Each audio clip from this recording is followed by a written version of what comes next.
여러분 안녕하십니까? 여러분 만나서 정말 반갑습니다. 전기산업기사, 전기기기, 기출문제 풀이를 맡은 최완호 기술사입니다. 여러분하고 이렇게 만나 뵙게 돼서 정말 반갑습니다. 본 강의를 들어가기에 앞서서요. 먼저 간단하게요. 여러분 그 산업기사 기출문제 풀이를 공부함에 있어서 어떤 식으로 공부하시는 게 여러분들이 아주 효율적으로 공부를 하실 수 있는지 잠깐만 제가 한 OT를 좀 하고요. 본 강의를 들어가도록 하겠습니다. 우리 학교에서 전기기기를 배운 학생들 같은 경우에는 일반적으로 가장 문제가 뭐냐면 바로 이 전기기기에서 과락이 많이 나옵니다. 우리 일반인 되시는 분들은 전기자기야. 계속 과락이 좀 많이 나오는 편이고요. 그런데 전기자기학이 됐든 흐로이론이 됐든 전기기기가 됐든 전력공학이 됐든요. 여러분 계산 문제는 특히 산업기사 쪽 계산 문제는 아주 여러분 풀이가 난해하다 복잡하다. 그런 문제는 여러분 앞으로 공부하실 때 절대 풀지 마시기 바랍니다. 우리가 여러분 잘 아시다시피 자격증이라고 하는 것은 여러분 절대평가잖아요. 과목당 여러분 8개 이상 8개 이상을 맞아야 과락을 매놓는 거잖아요. 7개를 맞으면 안 되죠. 과락이죠. 그 8개 이상 맞고 합이 60개만 되면 무조건 합격이잖아요. 뭐 70개 이상 맞으셨다. 그러면 여러분 합이 70개 이상 맞으신 분들은 아주 시험을 잘 보신 거예요. 솔직히. 물론 뭐 90개 막 이상도 나오고 뭐 100문제 중에 한두 개 틀리신 분도 있긴 있어요. 근데 자격증 시험을 갖다 그렇게 뭐 점수를 많이 딸 필요는 없는 거죠. 여러분 자격증이라는 것은 절대평가니까 빠른 시간 안에 아주 여러분 자격증을 빨리 따시면 가장 좋은 거잖아요. 단기에. 최단기에. 최고의 득점을 만들 필요는 없습니다. 최단기에 빨리만 자격증만 따시면 가장 여러분 좋은 거잖아요. 여러분 필기 2달 공부하고 여러분 뭐 실기 1달 공부해서 가지고 막 자격증 땄다. 제가 자격증 따는 3개월 걸쳐 땄다. 3개월 걸쳐 자격증 따신 분은 솔직히 말하면 대단하신 거죠. 그런 분은 별로 여러분 제가 보기에는 10%도 안 됩니다. 그 자격증 취득자에 놓고 봤을 때요. 여러분 이제 실기 시험은 처음에 합격하기가 상당히 좀 어렵거든요. 뭐 실기는 재수가 필수다 이런 말이 나올 정도니까요. 그렇지만 필기시험은 여러분 조금만 한 2달만 하시면 뭐 전기기사가 됐든 산업기사가 됐든 한 2달만 공부하시면 충분히 필기를 합격할 수 있습니다.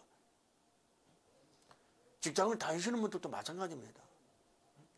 그래서 여러분 계산 문제는 평균 한 6문제 정도 나온다라고 보시면 되겠고요. 그래서 계산 문제가 많이 나올수록 우리 전기 자격증은 특히 산업기사는 더 유리합니다. 왜 그러냐면 계산 문제는 그 중요한 공식에 그냥 갖다 대입해서 계산기만 누르면 답이 나오는 문제가 대부분이거든요.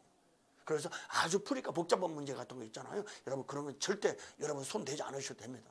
여기 기출 문제가 됐든 앞으로 또 여러분 예상 문제 같은 것도 푸실 때도 아주 풀이가 복잡한 문제라든가 계산 과정이 좀 복잡하다. 그런 거 절대 여러분 풀지 않으셔도 됩니다. 그래서 제가 여러분께 자 마지막으로 좀 우리 기출 문제를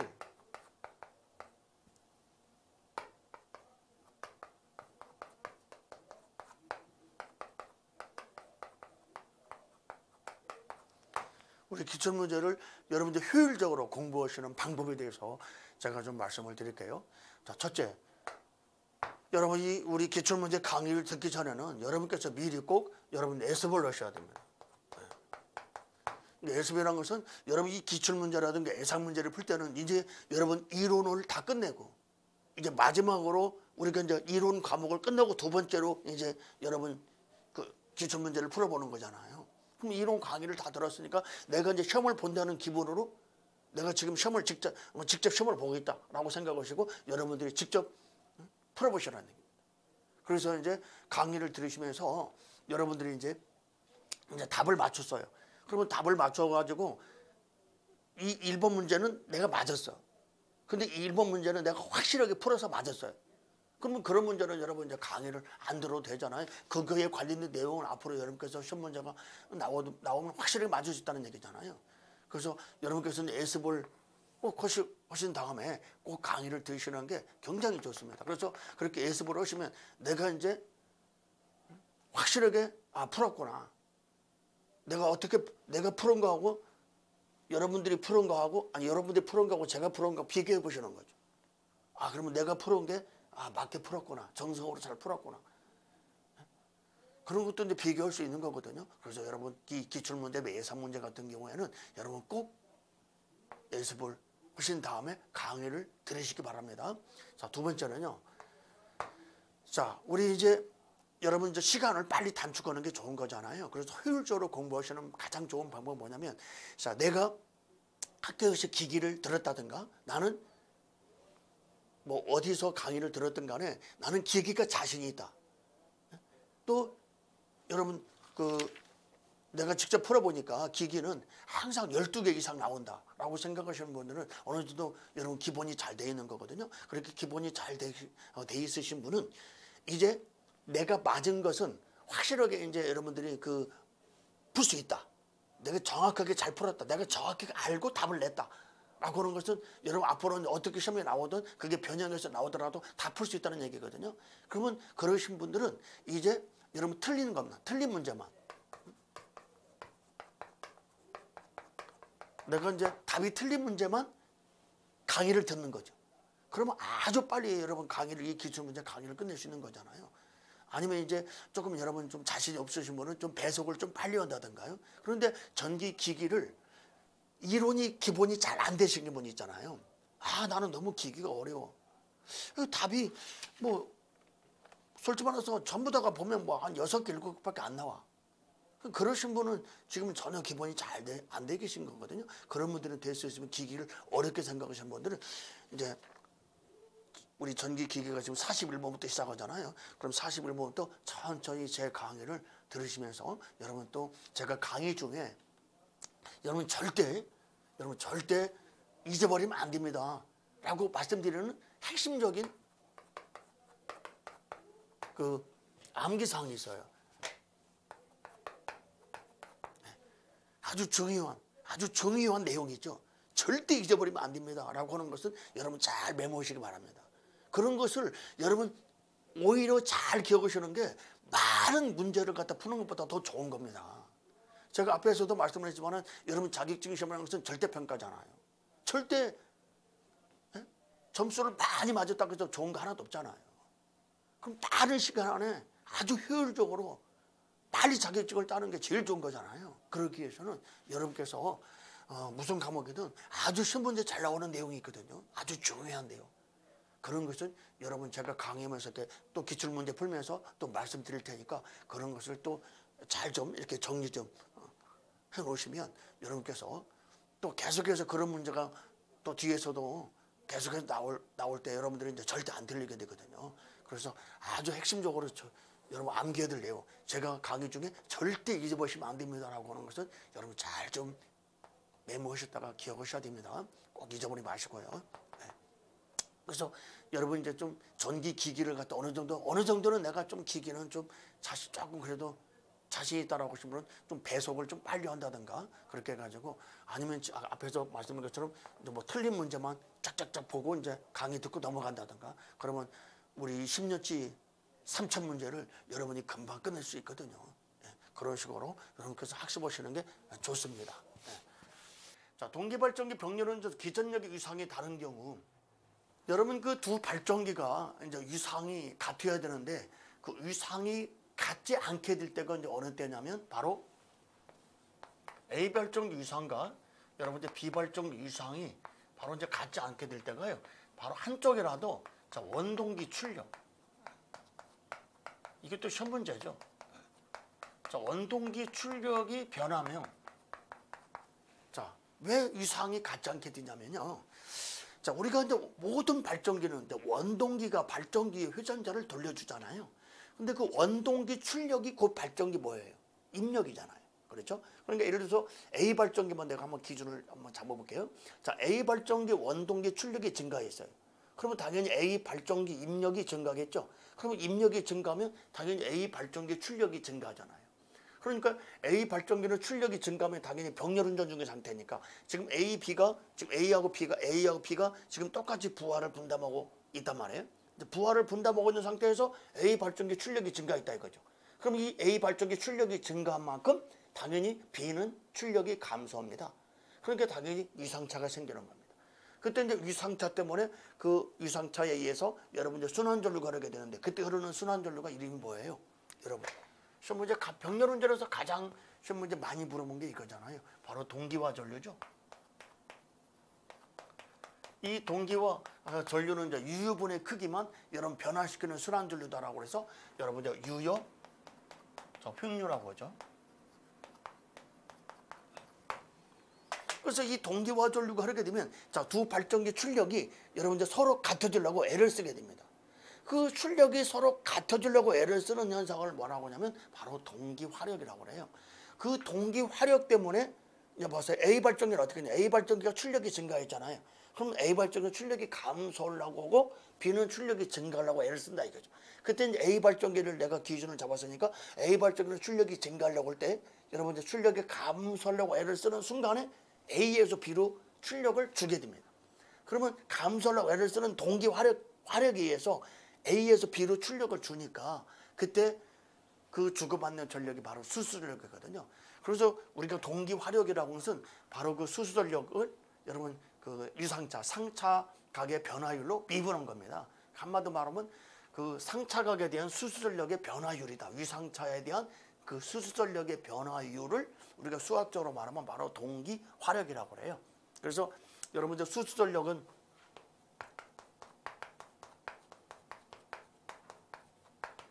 우리 수수전력은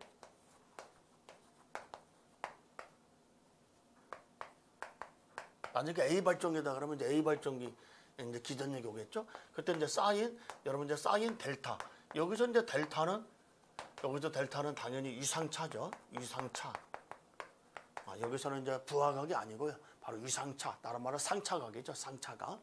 그래서 이걸 갖다가 이제 바로 이제 그 상차각 유상차의 변화율로 이제 변화율인데 한마디로 말하면 여러분 이제 그 유상차에 대한 이제 어떤 시간의 변화율이니까 바로 이제 미분한 거죠. 그래서 야를 갖다가 이제 미분하게 되면 당연히 이제 동기 화력은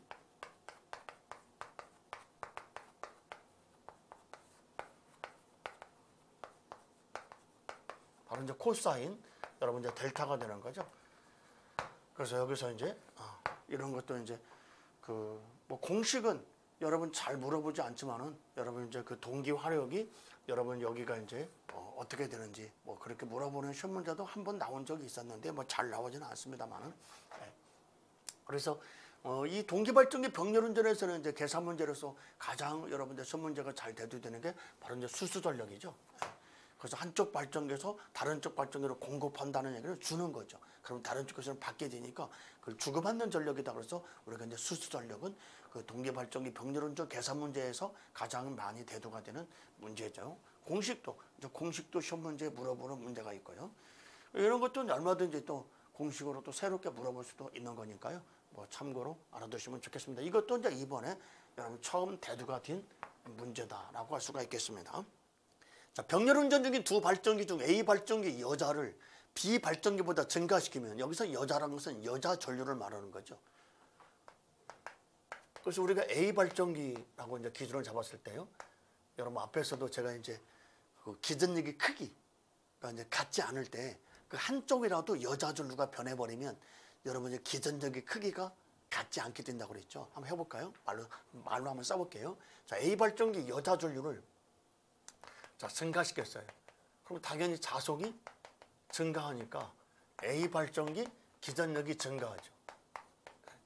그럼 기전력이 증가하면 당연히 이제 뭣도 증가하냐면요. 그때 무효분도 증가합니다. 뭐 때문에? 이제 그때 그 기전력이 크기가 같지 않으면 기전력이 차. 이제 A 발전기 기전력이 증가해버리면 B 발전기하고 기전력이 같지 않게 되니까 당연히 기전력이 차가 생기니까 그때 이제 무효순환전류. 무효순환전류는 이제 무효분의 크기만 변화시키는 순환전류다 그래서 무효흉류라고 하잖아요. 그래서 A 발전기는 기전력이 증가했으니까 당연히 그때 무효분 전류가 증가합니다. 무효분이 증가하니까 여러분들 당연히 무효전력이 증가하는 거죠. 그래서 무효분이 증가하면 자, 이때 당연히 어떻게 되겠어요? 역률이 원래보다 더 나빠지죠. 네, 나빠진다. 그러면 당연히 비발정기는 이제 반대로 비발정기는 역률이 좋아진다. 항상 병렬 운전할 때는 정반대가 되니까요. 뭐든지 발정기든 변압기든 항상 A 발정기가 증가하면 B 발정기는 감소한다. 그것은 기본입니다. 그냥 직류가 됐든 교류가 됐든요. 그래서 여기서는 이제 당연히 그 역률이 더 나빠지는 거니까요. A 발정기는. 그래서 A 발정기는 그랬으니까 당연히 역률이 나빠지는 게 뭐예요? 지상. 더 지상이 되는 거죠. 자, 이것도 계산 문제가 우리 동기발전기 계산 문제 중에서 가장 쉬운 문제가 잘 나오는 여러분 이제 단절계수. 자, 단절계수든 여러분 분포계수든 무슨 파란 말이 없다. 그럼 전부 다 뭐예요? 당연히 기본파죠. 다 기본파. 아무 말이 없을 때는 그냥 단절권 계수, 그냥 단절계수 그러면 아무 말이 없을 때는 기본파다. 자, 그 기본파의 단절계수는 여러분 사인 자 2분의 자 베타파이죠. 그래서 여기 이제 베타에다가 이제 대입만 하시면 되는데, 자 여러분 베타가 바로 이제 말로 하면 뭐예요? 말로 하면 자 극간격분해. 자 코일 간격. 그래서 이 베타는 1보다 작고 자 1에 가까울수록 좋은 거죠. 1에 가까울수록 당연히 왜 좋냐면 고조파가 제거되면서도 여러분이 단절권으로 갚는 가장 큰 목적이 고조파 제거잖아요. 그때 그 고조파가 제거되면서도 1에 가까울수록 기전력이 많이 유게 되거든요. 그러니까 당연히 단절권의 가장 큰 단점이 뭐예요? 단절권의 단점은 전절권에 비해서 기전력이 작잖아요. 오로지 단점 한 가지는 그거죠. 그 단점 절대 잊어보시면 안 돼요. 단절권 시험 문제 잘 나오죠, 여러분. 우리 동기기는 우리 동기발전기는 시험 문제가 가장 잘 나오는 것이 세 파트가 있잖아요. 바로 여러분 단절권, 분포권, 그다음에 단락비, 그다음에 동기발전기 병렬운전. 이렇게 세 파트에서 거의 시험 문제가 다 나온다라고 봐도 과언이 아니잖아요. 자, 그럼 여기서 이제 자 코일 간격은 먼저 극간격부터 그어볼까요? 극간격은 자 지금 전체 슬롯이 몇 개냐? 전체 슬롯이 54개죠. 54개. 전체 슬롯이 홈이. 그러면 이 전체 슬롯을 이게 전체 극수로 자, 나누면 이게 9가 뭐가 됩니까? 9가. 이 9라는 슬롯수가 극과 극 사이의 슬롯수죠. 극과 극 사이의 슬롯수다라고 이해되셨어요? 그러니까 극간격이에요. 약간. 그리고 이제 당연히 코일 간격도 당연히 이제 똑같이 뭘로 가지고 그러냐면 야도 똑같이 슬롯을 가지고 슬롯.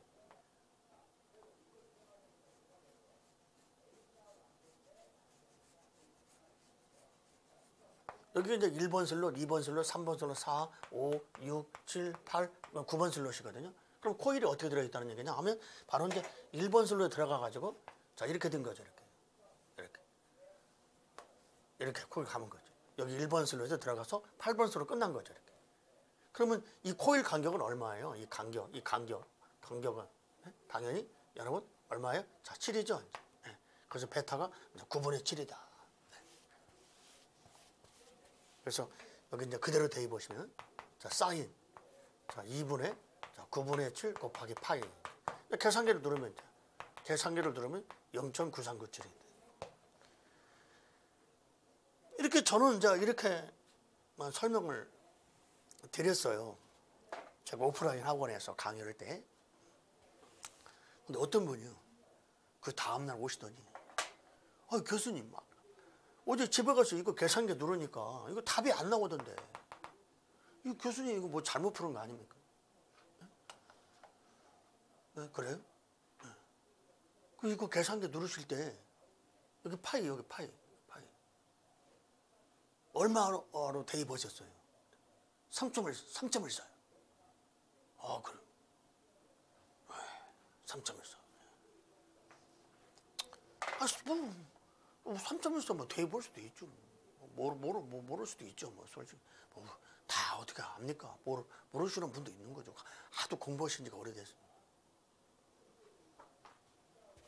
자, 앞으로 제가 이제 말씀을 드리지 않더라도 여기 사인, 코사인, 탄젠트 삼각함수죠. 자, 여기 삼각함수에 말하는 이 파이는 전부 다 뭐예요? 파이 라디안이죠. 라디안. 각도죠. 각도. 파이 라디안 180도. 근데 당연히 계산이 그럴 때는 180을 대해 보셔야 돼요. 우리가 파이 D, 여러분 지름이 D미터다. D미터. 그럼 원둘레가 얼마예요? 파이 D죠. 파이 D. 반지로 말하면 2파이 R. 네. 그때는 이게 파이, 그때는 파이가 뭐예요? 이때는 파이가. 이때는 3.14잖아요. 원주율. 이때는 3.14입니다. 네? 그래서 앞으로 제가 강의하면서 여러분 파이 라디안 그러면 아 180이구나. 그렇게 말하지 않더라도 사인, 코사인, 탄젠트.